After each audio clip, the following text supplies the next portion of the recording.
ಗುರುಗಳೇ second P U exam ಬಂತು, ನಾನು ಓದೋಕ್ಕೆ ಸ್ಟಾರ್ಟ್ ಮಾಡಿಲ್ಲ. ಫಿಸಿಕ್ಸು ಮತ್ತು ಮ್ಯಾಥ್ಸು ಏನು ಮಾಡೋಣ, ಹೆಲ್ಪ್ ಮಾಡಿ ಶಿಷ್ಯ. ಡೈಲಿ ನಿನಗೆ 8 ಕ್ವಶನ್ ಕೊಡ್ತೀನಿ ಮ್ಯಾಥ್ಸು ಮತ್ತು ಫಿಸಿಕ್ಸಿಂದ. ಡೈಲಿ 8 ಕ್ವಶನ್ನ ಬರೆದ್ಬಿಟ್ಟು ನೀಟಾಗಿ ಒಂದು ಕಡೆ ಇಡ್ಕೊ. ಒಂದು PDF ಆಗುತ್ತೆ. 1 ಡೇ ಬಿಫೋರ್ ಎಕ್ಸಾಮಿನೇಷನ್ನ ನಾನು ಇರ್ತೀನಿ, ತಲೆ ಕೆಡಿಸ್ಕೊಬೇಡ. ಈ ಕ್ವಶನಿಂದ ಬಿಟ್ಟು ಹೊರಗಡೆ ಬಂದು ಲಾಸ್ಟ್ ನಾನು ಕೇಳು ಯಾವ ಕ್ವಶನ್ ಮುಗೀತು ಅಂತ. ಇದರಲ್ಲೇ ಬರಬೇಕು ಕ್ವಶನ್ನು, ಬೇರೆ ಯಾವುದು ಬರೋಕ್ಕಾಗಲ್ಲ. ಸೊ 5 ಮಾರ್ಕ್ಸ್ ಕ್ವಶನ್ನು ಫಿಸಿಕ್ಸಲ್ಲಿ, ಎಲೆಕ್ಟ್ರಿಸಿಟಿಯಿಂದ ಈ 3ರಲ್ಲೇ ಕ್ವಶನ್ ಬರಬೇಕು. ಕಂಡಕ್ಟಿವಿಟಿ, ರಿಲ್ಯಾಕ್ಸೇಷನ್ ಟೈಮು ಅದಿರುತ್ತೆ. ಟೌ ಈಸ್ ಈಕ್ವಲ್ ಟು ಒಂದು ಫಾರ್ಮುಲಾ ಇದೆ, ಕನ್ಫ್ಯೂಸ್ ಆಗಿಬಿಡ್ರಿ, ಬೇರೆ ಬರಿಬೇಡ್ರಿ. Cells in series and parallel ನಿಮ್ಗೆ ಗೊತ್ತಿರುತ್ತೆ. Then Wheatstone bridge full famous. Ohm's law ಇಲ್ಲಿ ಯಾಕೆ ಹಾಕಿದ್ದೀನಿ ಅಂದರೆ ಅಕಸ್ಮಾತ್ ಏನಾದರೂ ಕ್ವಶನ್ ಡಿವೈಡ್ ಆಗುತ್ತೆ, 3+2 4+1 ಈ ಥರ ಡಿವೈಡ್ ಆಗುತ್ತಲ್ಲ, ಅವಾಗ ಆ್ಯಡ್ ಆಗ್ಬೋದು.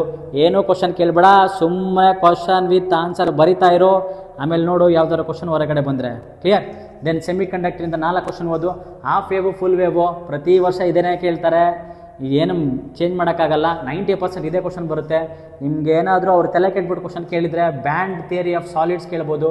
ಸ್ವಲ್ಪ ಮಿಸ್ ಆಯಿತು ಅಂದರೆ ದಿ ಕ್ಯಾನ್ PN junction, forward bias, reverse bias, ಇಲ್ಲ N type P type semiconductor. 3 ಮಾರ್ಕ್ಸಿಗೆ ಕೇಳೋ ಕ್ವಶನ್ 5 ಮಾರ್ಕ್ಸಿಗೆ ಕೇಳಬಾರ್ದು ಅಂತ ಏನೂ ಇಲ್ಲ. 5 ಮಾರ್ಕ್ಸಲ್ಲಿ ಕೇಳೋ ಕ್ವಶನ್ 3 ಮಾರ್ಕ್ಸಲ್ಲಿ ಕೇಳಬಾರ್ದು ಅಂತ ಏನೂ ಇಲ್ಲ. ಹಾಗಾಗಿ ಏನೂ ಕ್ವಶನ್ ಕೇಳಿದೆ, ಸುಮ್ಮನೆ ಕ್ವಶನ್ ವಿತ್ ಆನ್ಸರ್ 5 ಮಾರ್ಕ್ಸಿಗೆ ನೀಟಾಗಿ ಇಷ್ಟು ಕ್ವಶನ್ನ ಬರೆದು ಆನ್ಸರ್ ವಿತ್ ಕ್ವಶನ್ ಬರೆದು ಒಂದು ಕಡೆ ಇಟ್ಕೊಂಡ್ರಿ. ನಾನು ಬಂದು ರಿವೈಸ್ ಮಾಡಿಸ್ತೀನಿ full clear. So 8 question for tomorrow. Get ready for today. Write this questions. Bye, see you, take care.